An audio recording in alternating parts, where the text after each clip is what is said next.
Glória a Deus. Glória a Deus. Senhor, meu Deus e eterno Pai, nós queremos te apresentar uma vez mais a vida da tua serva, Pai. Que o Senhor possa falar, Senhor, do teu coração ao nosso coração, não aquilo que queremos ouvir ou aquilo que viemos buscar, mas aquilo que o Senhor separou nesta semana, neste dia chamado hoje, para a alimentação das nossas vidas, Pai. Usa ela conforme o Senhor tem usado, com autoridade, com intrepidez, Pai, falando aquilo que está no teu coração para a tua igreja, Pai. Como ministro do Evangelho, te peço isso em nome do Pai, do Filho e do Espírito Santo de Deus. Você crê, diz amém? Amém. Glória a Deus. Sou da igreja da paz do Senhor. Amém. Amém. Amados, olha só a Bíblia em Atos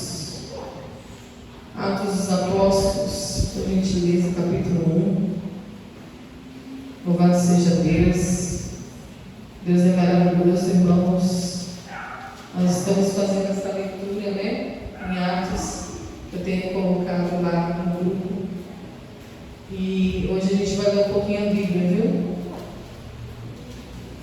Amém? Então eu peço que você deixe a sua Bíblia aberta em Atos. Nós vamos percorrer aqui alguns versículos e compreender um pouquinho dessa ascensão da igreja primitiva até os dias de hoje. Todos acharam?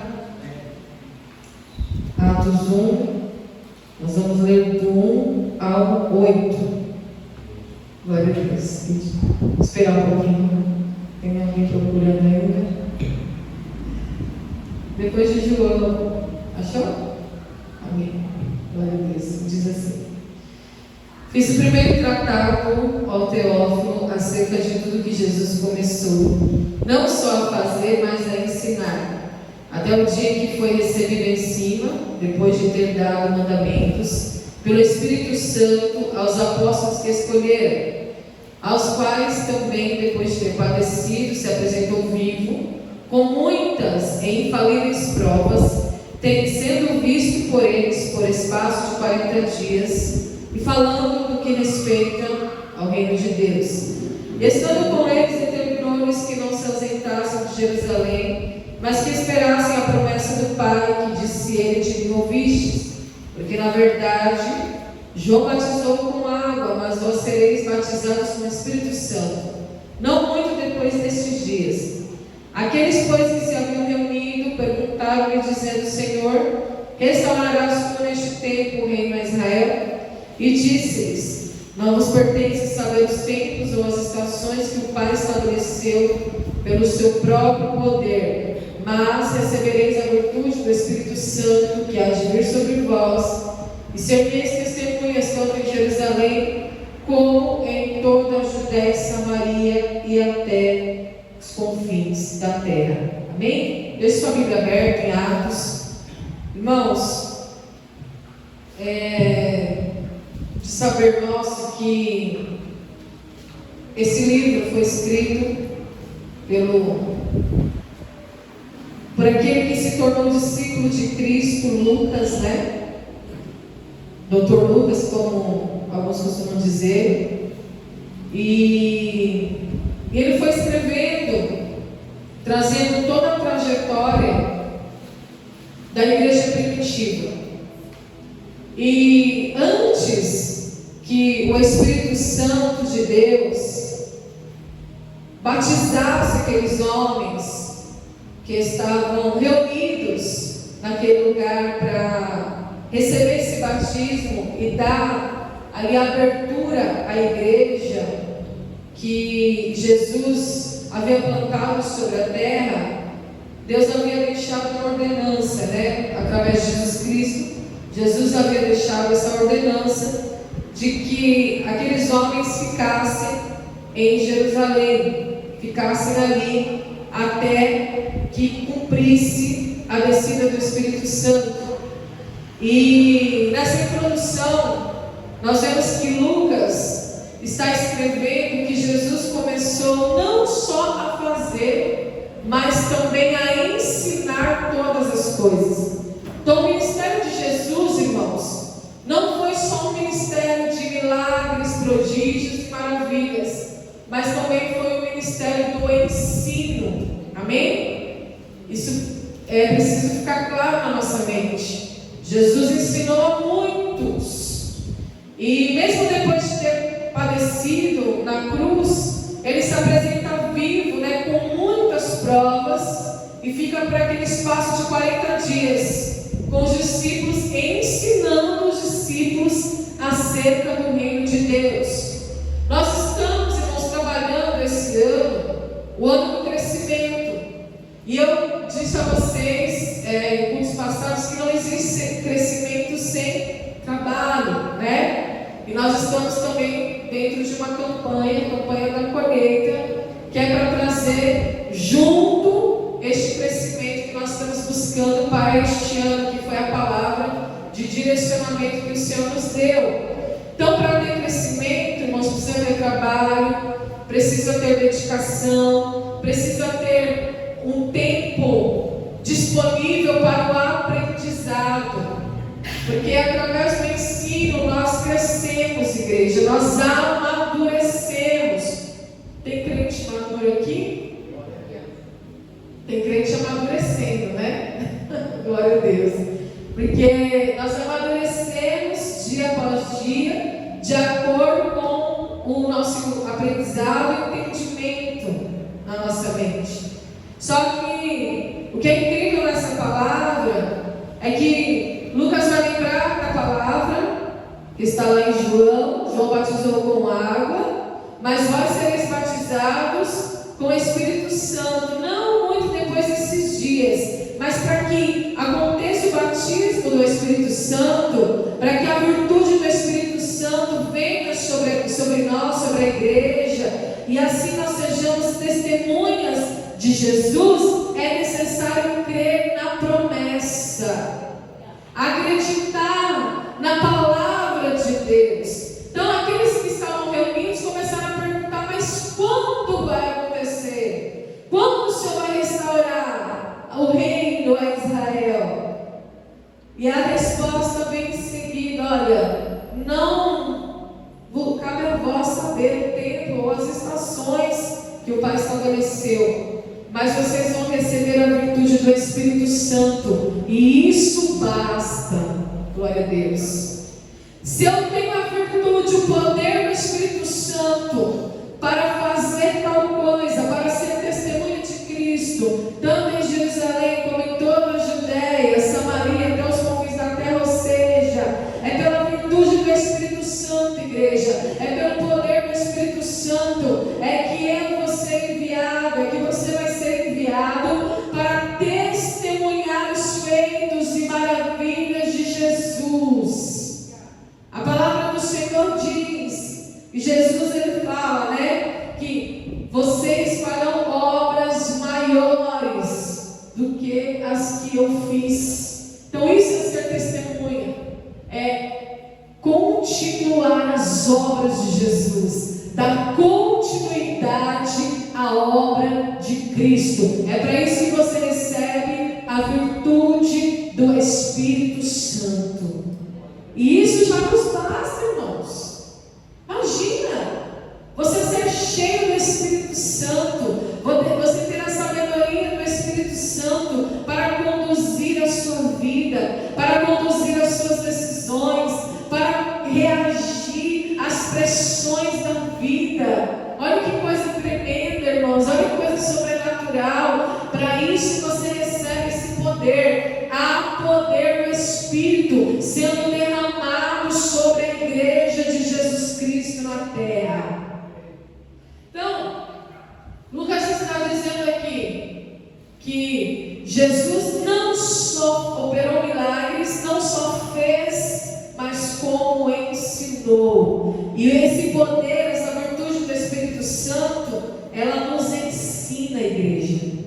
Quando o poder do Espírito Santo vem sobre nós, quando nós recebemos a virtude do Espírito Santo, nós recebemos o que? O conhecimento. Nós recebemos a sabedoria do alto. E quem tem conhecimento tem poder. Aleluia.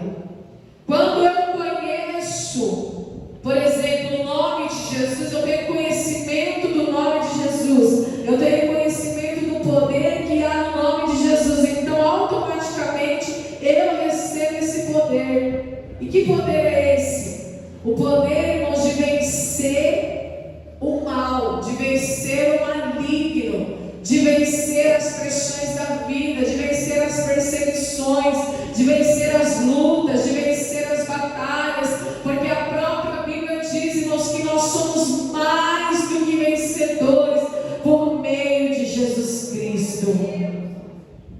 Como que eu vou vencer se eu não tenho conhecimento do poder que está sobre a minha vida? Como que eu vou vencer se eu não tenho conhecimento do poder e da virtude que há sobre a minha vida pelo Espírito Santo de Deus? Então a Bíblia diz que eles permaneceram naquele lugar e receberam a virtude do Espírito Santo. A Bíblia diz aqui que o Espírito Santo desceu sobre aqueles homens, sobre aquelas pessoas que estavam reunidas naquele lugar e batizou eles. De repente veio do céu um som como de um vento veemente, impetuoso, e encheu toda a casa. E foram vistas por eles línguas repartidas como que de fogo, as quais pousaram sobre cada um deles. E todos foram cheios do Espírito Santo e começaram a falar em outras línguas, conforme o Espírito Santo lhes concedia que falassem. Eles receberam aquele batismo, eles receberam aquela virtude e começaram a falar em outras línguas. Começaram a falar de maneira sobrenatural. Começaram a falar idiomas que eles não conheciam. Começaram a falar línguas que eles não conheciam, a ponto de alguns homens que estavam por ali começarem a dizer: não são galileus todos esses homens que estão falando? Como, pois, os ouvimos cada um na nossa própria língua em que somos nascidos? Ou seja, o Espírito Santo derramou virtude e poder sobre aqueles homens e eles receberam conhecimento de uma língua que eles não conheciam. Eles eram galileus, né? Eles eram do interior. Então, a Bíblia diz aqui, nós lemos que aqueles homens começaram a falar entre eles. Como que eles podem estar falando a nossa língua natural, sendo que eles não são deste lugar? O Espírito Santo de Deus, igreja, Ele faz todas as coisas, Ele te ensina todas as coisas, Ele te capacita em todas as coisas. Eles começaram a falar em outros idiomas, em outras línguas, e todos se maravilhavam da grandeza de Deus. Todos se maravilharam. Porém, alguns zombaram. Muitos se maravilharam daquele poder, daquele conhecimento, daquela virtude, mas outros zombavam. Por que, igreja? Porque mexeu com o mundo espiritual. Lembra que eu falei para vocês que nós estamos em batalha? Batalha. Uns se maravilham, outros começam a zombar. É ou não é assim dessa maneira, igreja? Existe aquele que está a favor e existe aquele que se opõe. E sempre vai ser assim. No nascimento da igreja foi assim. E aí a Bíblia diz que Pedro se põe de pé e começa a discursar. E ele vai falar daquela palavra que está lá no livro de Joel. Nos últimos dias acontecerá que do meu Espírito derramarei sobre toda a carne. Os vossos filhos e as vossas filhas profetizarão. Os vossos jovens terão visões e os vossos velhos sonharão sonhos. Então, Pedro está dizendo: hoje se cumpre a palavra que estava em Joel. Hoje se cumpre a profecia de que Ele derramaria do teu Espírito sobre toda a carne. E a partir, irmãos, daquele dia, do dia de Pentecostes, em que o Espírito Santo desceu sobre aqueles homens, no discurso de Pedro, em homens, mas quando ele termina o discurso, quando ele termina de pregar, a Bíblia diz aqui, irmãos, no capítulo 2, a partir do verso 37, acerca das primeiras conversões. E naquele dia eles foram batizados, eles receberam a palavra da salvação, e quase 3.000 almas se convertem ao Evangelho de Cristo.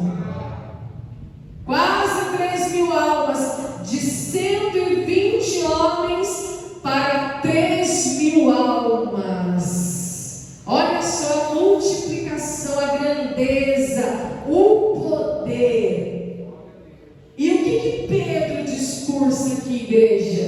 O que Pedro prega? Ele prega sobre as profecias do Antigo Testamento.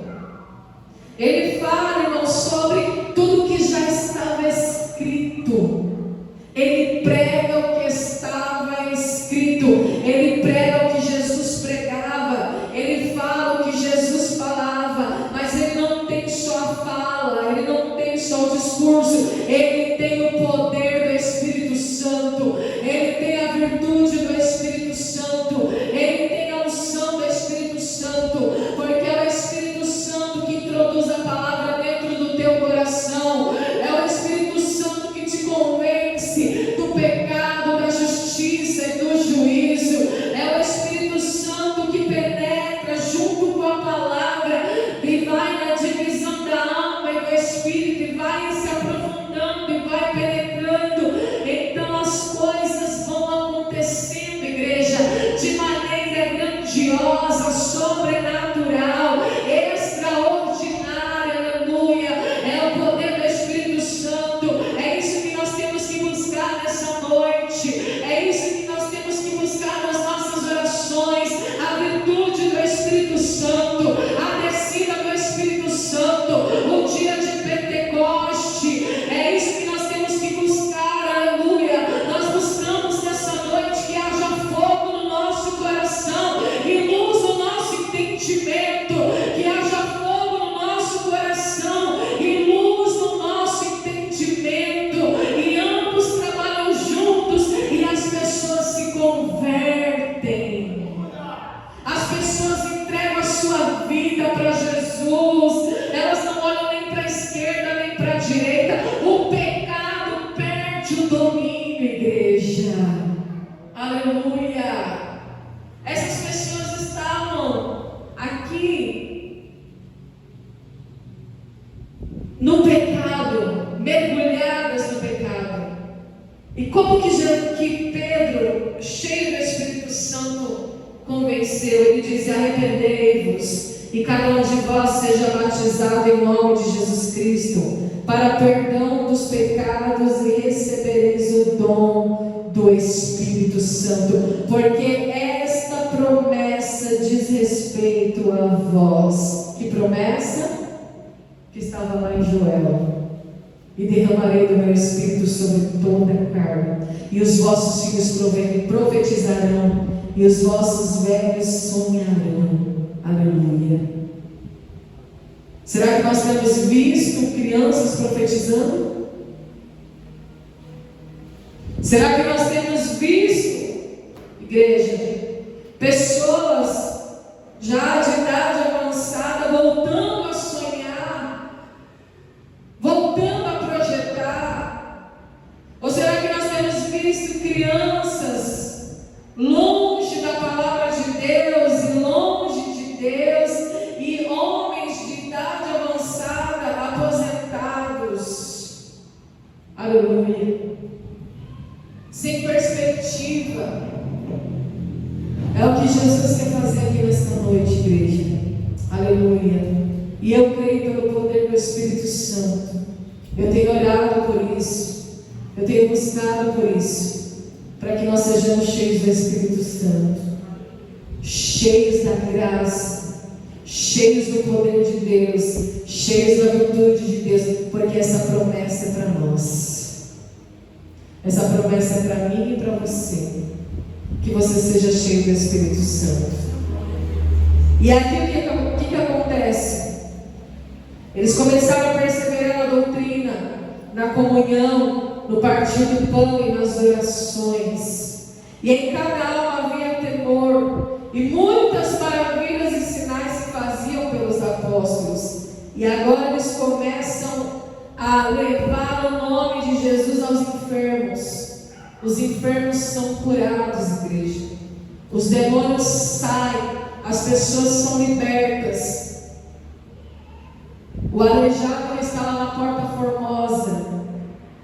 Ele está pedindo a esmola. Pedro olha para ele e diz: olha, eu não tenho prata e nem ouro, mas o que eu tenho eu te dou. O que Pedro tinha? O nome de Jesus. Em nome de Jesus o Nazareno, levanta e anda. Pedro começa a fazer as obras que Jesus fazia, e maiores até. Os milagres começam a acontecer. A vida começa a mudar, mas em contrapartida, a perseguição também começa a crescer dentro da igreja. Mas saiba de uma coisa, irmãos, eles estavam vivendo coisas tão extraordinárias com Deus e com o Espírito Santo. Eles estavam vivendo momentos tão extraordinários que nem a perseguição paralisou aqueles homens. A Bíblia diz no capítulo 4 de Atos que Pedro e João é levado ao sinédrio. A perseguição se levanta dentro da igreja. 3.000 almas se convertem. Muitos coxos, muitos aleijados, muitos doentes, muitos endemoniados são curados, são libertos. E perante o sinédrio, os sacerdotes, o capitão do templo, os saduceus começam a se doer. Sabe a dor de cotovelo? Começa a aparecer. E olha o que está escrito aqui no capítulo 4, do 1 ao 4. E estando eles falando ao povo, sobrevieram os sacerdotes, o capitão do templo, os saduceus, doendo-se muito que ensinassem o povo e anunciassem em Jesus a ressurreição dos mortos. E lançaram mão deles e os encerraram na prisão até o dia seguinte, pois já era tarde. Muitos, porém, que ouviram a palavra creram. Chegou o número desses homens a quase 5.000 almas convertidas.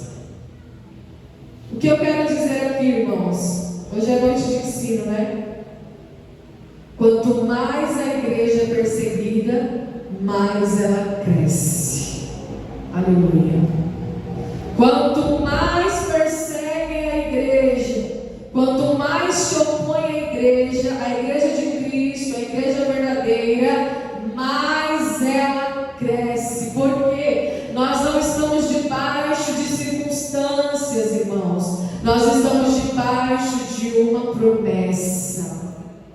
Você está debaixo da promessa do batismo com o Espírito Santo. Você está debaixo da promessa de filho. Você não está debaixo da circunstância. Aleluia. Eles são levados ao sinédrio, eles ficam presos. Mas antes deles irem para a prisão, Pedro e João estavam pregando, e mais 2.000 almas se rendem àquela palavra, aquele ensinamento de Jesus. E o que eles estavam pregando? A ressurreição dos mortos, a ressurreição de Cristo. E isso estava incomodando o inferno, igreja, porque isso incomoda o inferno. Essa notícia incomoda o adversário da nossa alma. Saber que Cristo ressuscitou dos mortos, saber que Ele venceu a morte, saber que Ele venceu o nosso inimigo número 1, a morte. Isso incomoda demais o inferno. Mas Pedro e João não estão se importando com isso, porque eles sabem quem é Jesus, eles sabem qual é o poder que está sobre ele. É o poder do Espírito da ressurreição, é o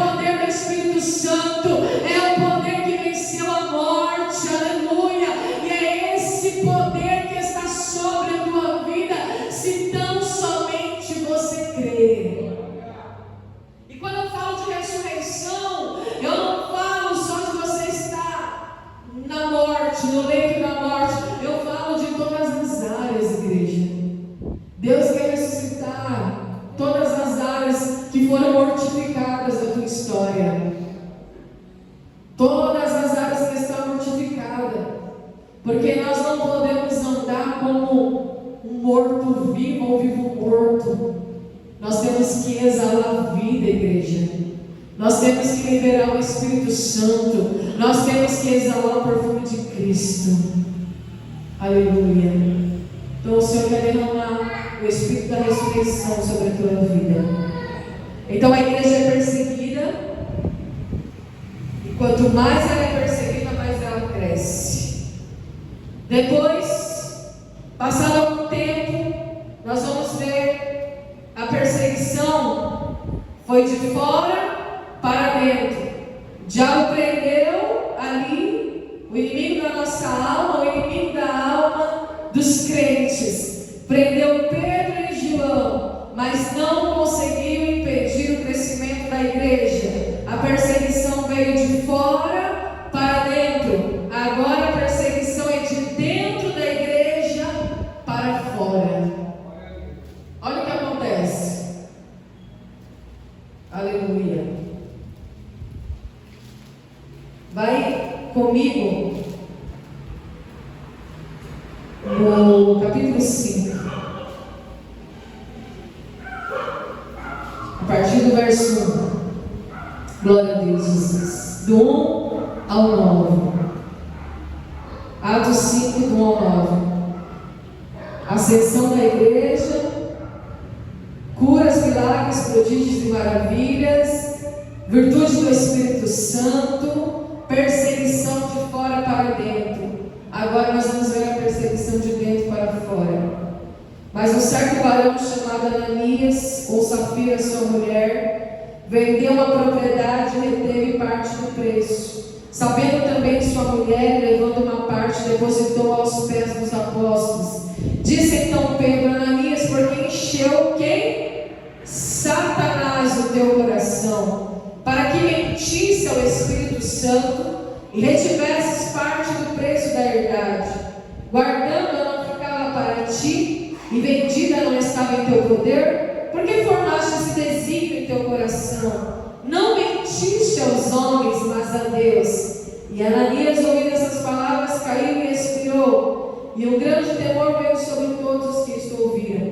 E levantando-se os jovens, cobriram o morto, e transportando para fora, sepultaram.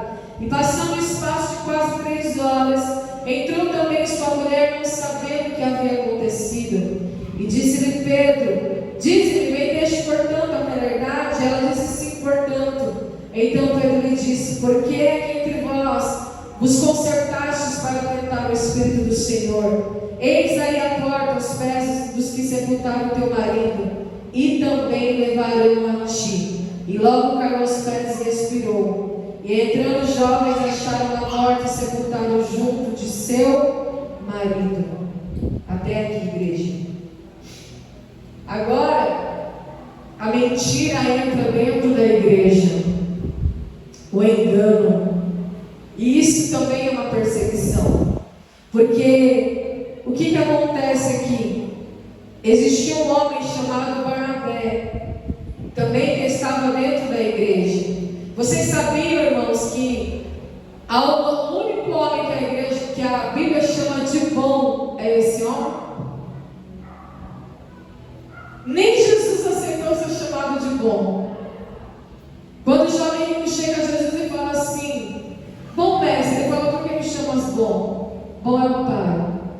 Mas Barnabé, a Bíblia chama ele de bom, fala que ele foi um homem bom, porque ele era generoso com a obra de Deus.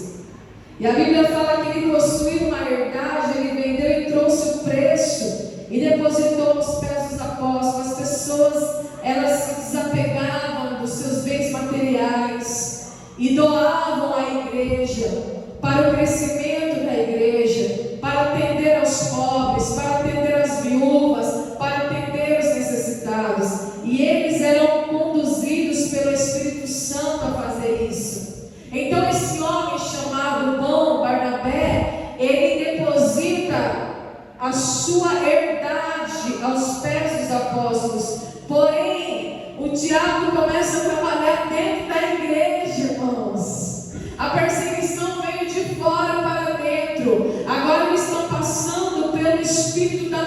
mentira, pelo espírito do engano, a ponto de um casal se juntar, vender a sua herdade e dar o preço, mas com mentira, com engano. E a Bíblia diz, e nós lemos, que porque eles mentiram não para o homem, mas para Deus, para o Espírito Santo, eles expiraram, eles sucumbiram. E isso, igreja, é no Novo Testamento, não é no Antigo Testamento não, porque Satanás encheu o coração daquele homem e daquela mulher para que mentisse ao Espírito Santo. Olha, irmãos, a que ponto chega a obra do mal dentro da igreja?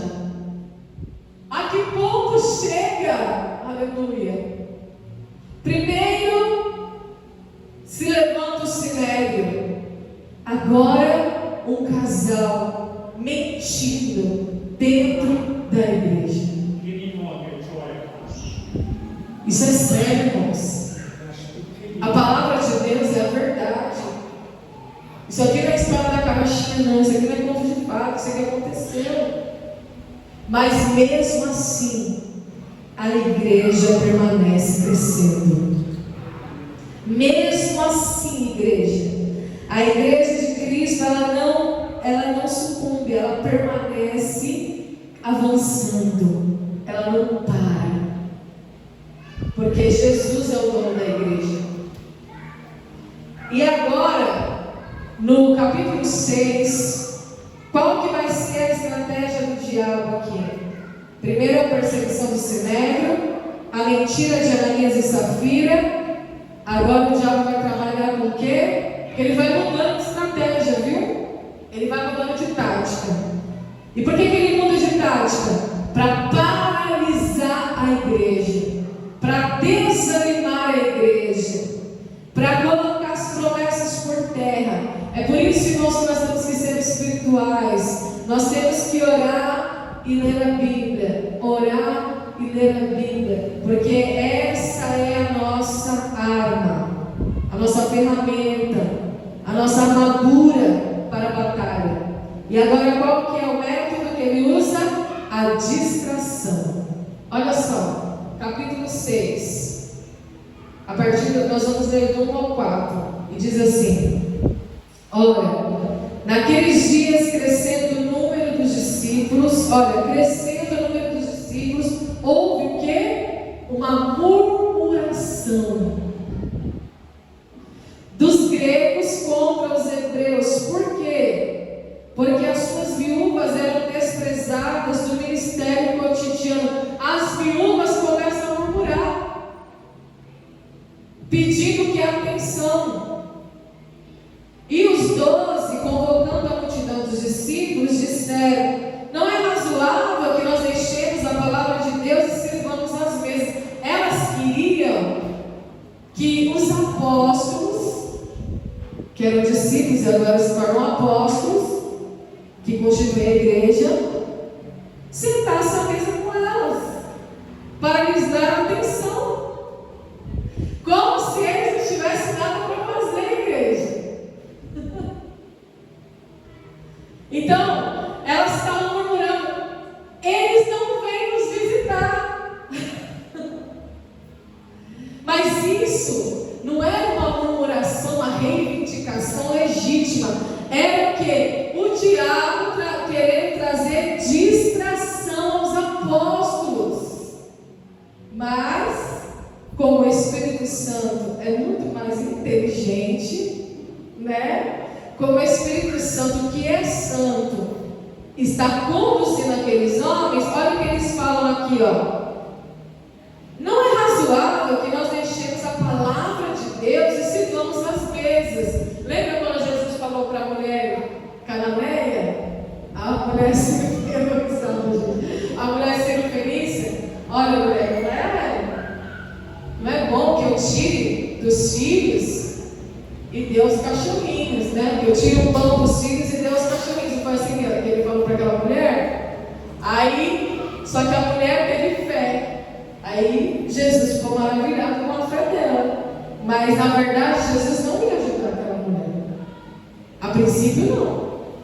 Porque Jesus estava mais preocupado em ensinar a palavra de Deus do que em operar milagre. Porque quando eu aprendo a palavra de Deus, eu recebo poder e autoridade para receber o milagre. Mas como aquela mulher teve fé, ela alcançou o milagre. Ela falou: Senhor, mas até os cachorrinhos comem das migalhas que caem da mesa dos seus dons. Aí ele falou: opa, peraí, então ela teve fé. Aí ele volta, fala: está vendo a fé dela? Então vai, a tua filha está curada.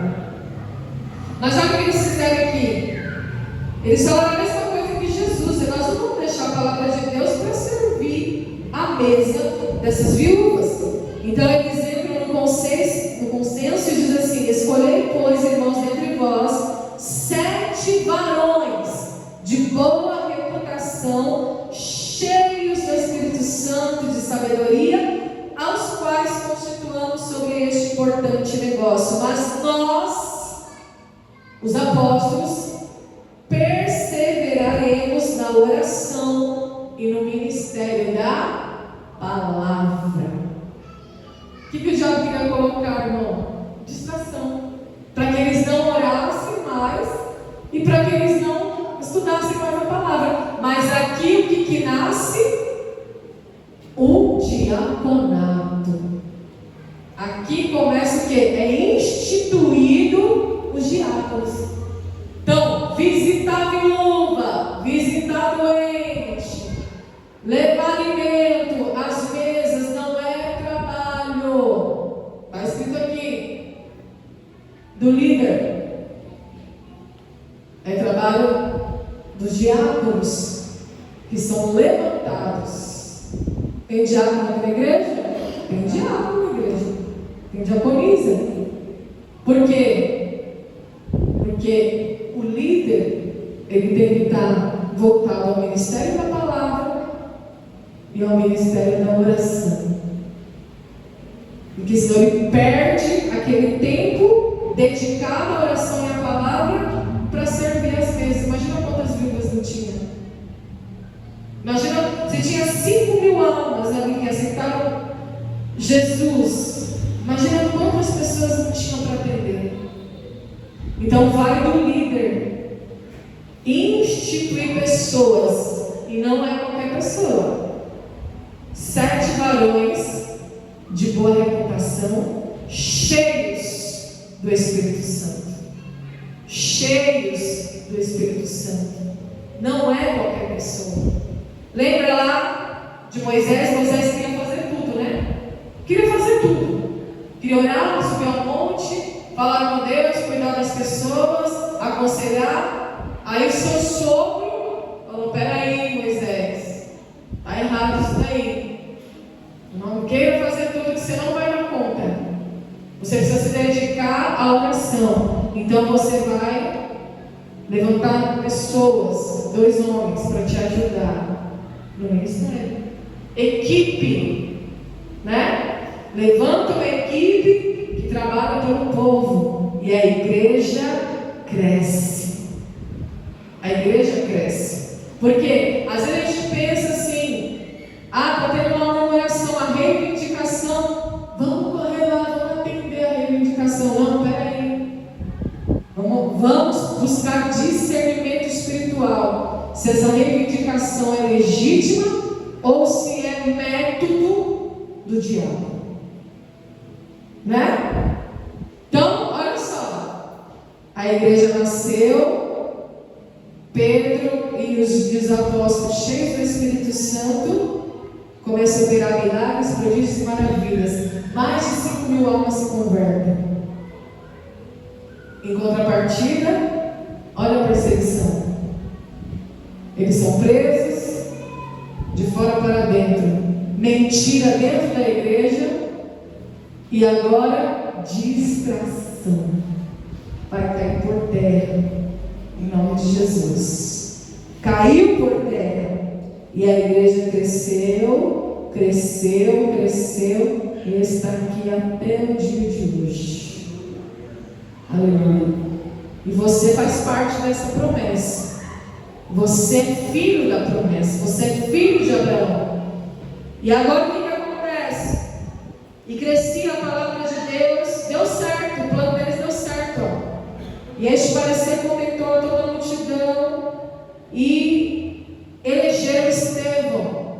Um desses 7 homens, Estevão, homem cheio de fé do Espírito Santo, Filipe, Prócoro, Nicanor, Timão, Pármenas, Nicolau. E esses homens se apresentaram diante dos apóstolos e orando lhes impuseram as mãos, dando-lhes o poder do Espírito Santo, e eles foram e cuidaram dessa parte dos diáconos. Eles se tornaram os diáconos da casa do Senhor. E a palavra de Deus crescia em Jerusalém, se multiplicava muito o número dos discípulos, e grande parte dos sacerdotes obedecia à fé. Deu certo? Deu. Porque eles não entraram no método da distração. Eles perseveraram na oração e no ministério da palavra. É assim que a igreja cresce. Porque a base da igreja é a oração e palavra. Aí esse Estevão, eu já vou encerrar, amém? Glória a Deus. Só para concluir. Esse Estevão, que foi levantado para o diaconato, ele era tão cheio de fé e de poder, que Deus começou a usar ele para fazer prodígios e grandes sinais entre o povo. E os homens, que eram da sinagoga, começaram a sentir raiva de Estevão. E ele começou a discursar também. Só que eles eram homens de poder. E eles começaram a subornar outros homens para que, quando ouvissem, espalhassem a notícia de que Estevão estava fazendo blasfêmias contra Moisés e contra Deus.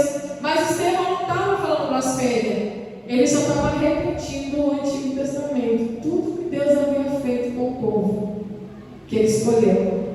Então eles começaram a excitar o povo, os anciãos, os escribas, e começaram a investir, igreja, contra Estevão, porque eram homens de poder, tinham como investir. Então pegaram Estevão e levaram ele ao conselho, e lhe apresentaram falsas testemunhas, pagaram para o povo mentir. Tudo isso é contra os 10 mandamentos, né? Você vê, não matarás, não mentirás, não dirás falso testemunho. O diabo, ele faz isso, igreja. Ele faz tudo, é a transgressão da lei todinha. Quando a gente não tem discernimento do Espírito, a gente começa a ver isso como uma reivindicação legítima, mas não é. É tudo uma transgressão dos mandamentos de Deus. Falso testemunho, mentira, morte, tudo isso, obra do mal.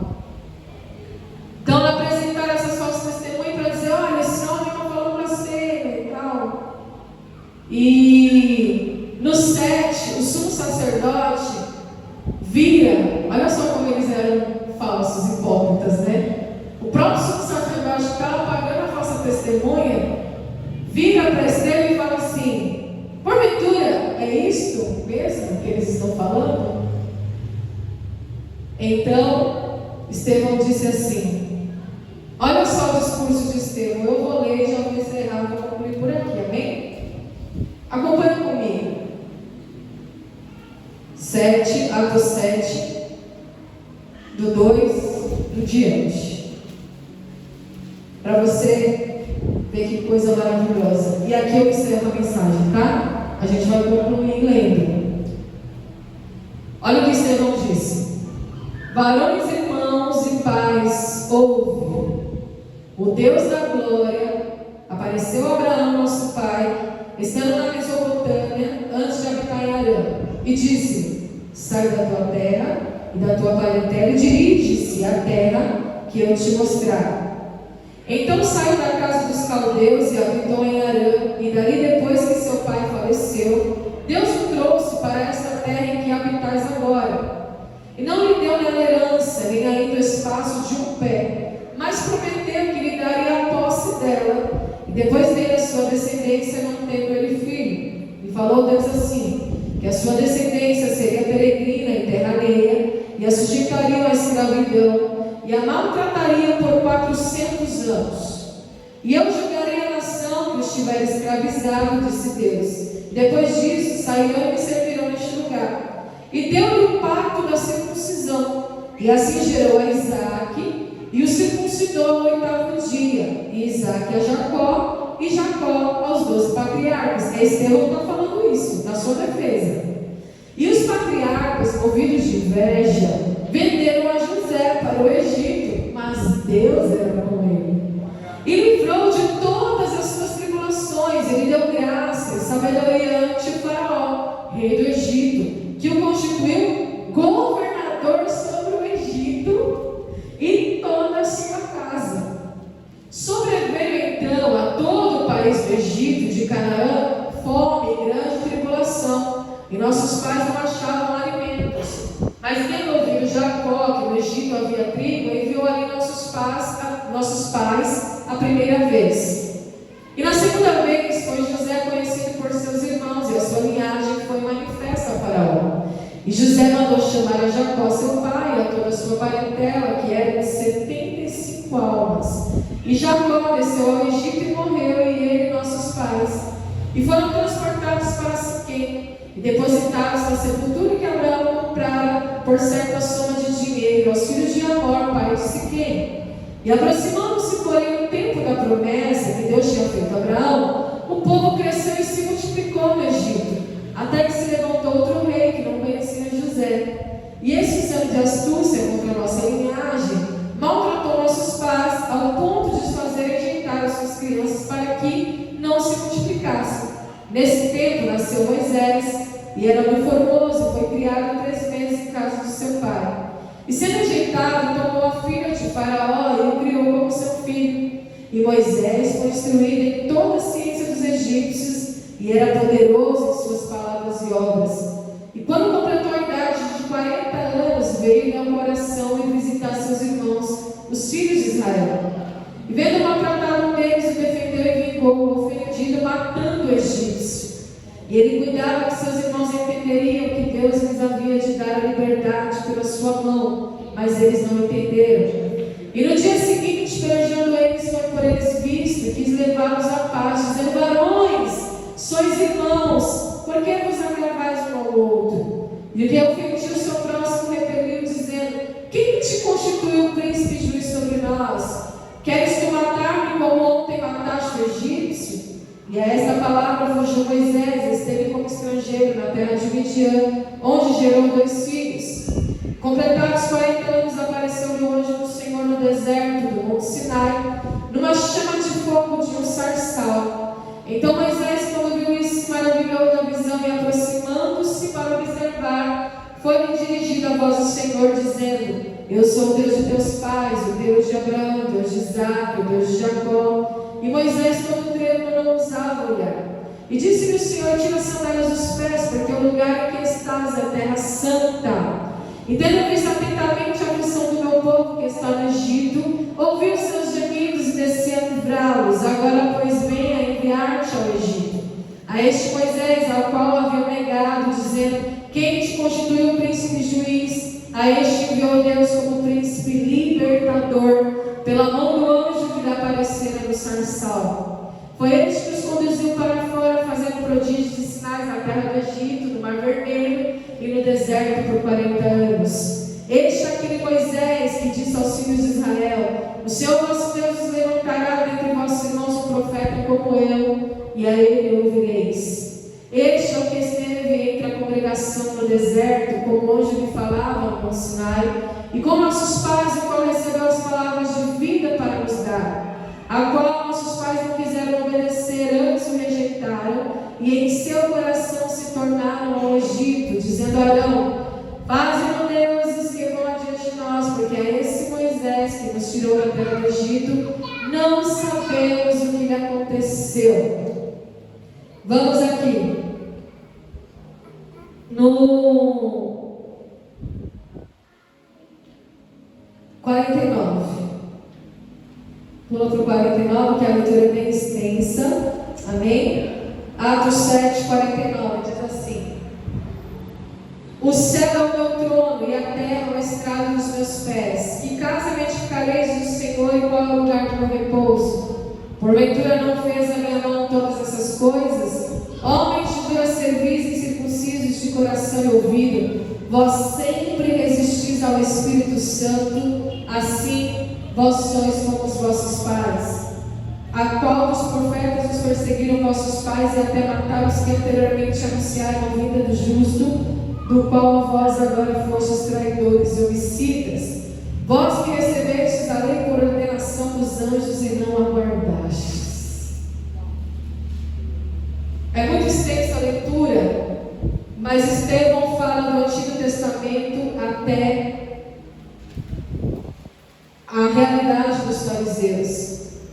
E eles ouviram tudo aquilo que Estevão falou, se enfureceram em seu coração e rangiam os dentes contra ele. Mas o que a Bíblia diz aqui? Que Estevão, estando cheio do Espírito Santo, fixando os olhos no céu, viu a glória de Deus e Jesus que estava à direita de Deus.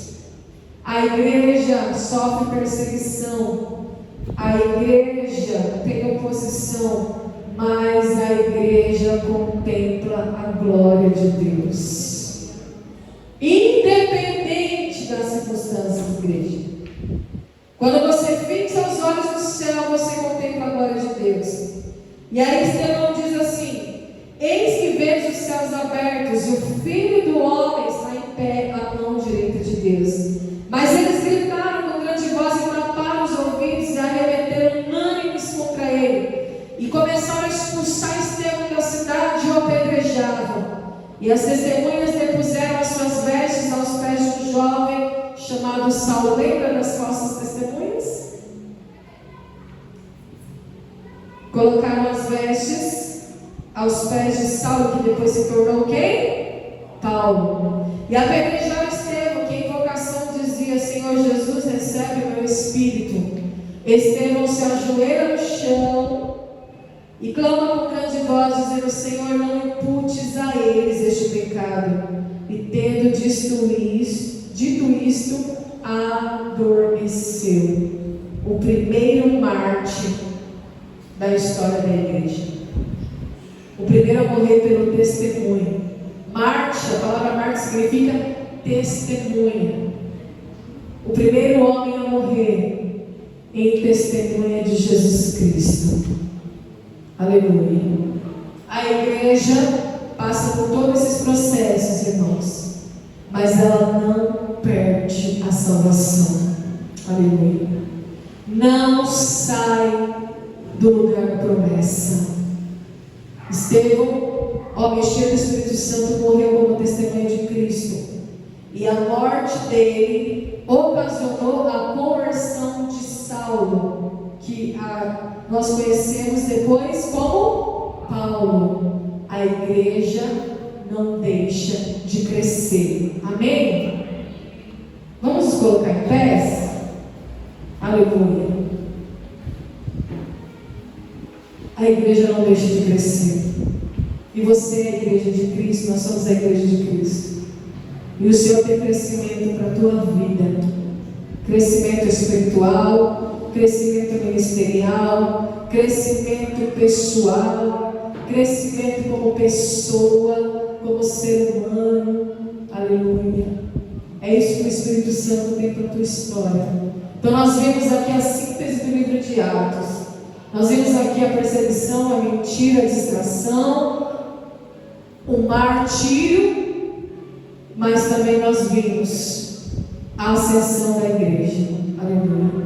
E eu quero encerrar dizendo: Jesus, chamar aqui o pastor Paulo, fazer a oração final. Jesus olhou para Pedro e disse o que para Pedro? Tu és pedra, e sobre esta pedra edificarei a minha igreja, e as portas do inferno não prevalecerão contra ela. Eis que eu te dou uma chave, poder e autoridade, e tudo aquilo que você ligar na terra, assim também será ligado no céu. Aleluia. As portas do inferno, igreja, não prevalecerão. Amém? Você crê nessa palavra? Você hospeda essa palavra no teu espírito para caminhar daqui para frente? Aleluia. Crendo nessa promessa, olhando para o céu, com os olhos fixos no céu, no Rei da Glória, naquele que te salvou. É isso que eu peço para você nessa noite. Busque o ministério da oração e o ministério da palavra, porque Deus quer te fazer crescer. Ele quer que você cresça. Ele é o mais interessado no teu crescimento, porque quando você cresce, você vive o sobrenatural. Aleluia. E você vive milagres, porque Deus não dá coisa grande na mão de quem não está preparado. Deus não dá coisa grande em quem ainda é imaturo. Amém? É tempo de crescimento e de amadurecimento, igreja. Então vamos focar nisso. Deus abençoe. Senhor, meu Deus e meu Pai, em nome de Jesus Cristo, nós estamos te agradecendo, Deus, por esta palavra abençoada, Deus, por esse ensinamento, Deus, aonde nós colocamos em prática todos os dias, não somente hoje, mas todos os dias, Deus. Que nós possamos nesta noite, Pai, estar aqui, Deus, entendendo, Deus, que o aprendizado com o Senhor, aprender com o Senhor, Pai, vai nos transformar, vai nos fazer homens e mulheres de Deus mais ainda, Senhor. E é a tua palavra, Deus, que nos aproxima, é a fidelidade que nos aproxima, é o compromisso que nos aproxima do Senhor. Quando nós estamos próximos do Senhor, nós estamos próximos também, Deus, em nome de Jesus Cristo. Então, que nesta noite, Deus, nos leva para o nosso lado da mesa, onde Deus nos trouxe, nos dando, Deus, uma noite de paz, alegria, Deus, e uma quinta-feira abençoadíssima, Deus, porque nós cremos na grandeza do Espírito Santo de Deus. Nós queremos a grandeza de Deus nessa noite e também de Jesus. Então, que nessa noite, Pai, guarda, Deus, a nossa casa, guarda nossos filhos, guarda, Pai, nossas crianças, Deus, que não estão na escola, Senhor. Abre as portas que estão fechadas, que estão fechadas, Pai, mas que nessa noite possamos te louvar e engrandecer o teu nome, Deus, pois toda a honra, toda a glória é dada a ti nesta noite. É o que nós te pedimos e te agradecemos em nome de Jesus. Amém? Que a graça do nosso Senhor Jesus Cristo, o grande amor de Deus, as duas comunhões e consolação do Espírito Santo, não somente hoje, mas por toda a eternidade. E que você diga nesta noite: Amém.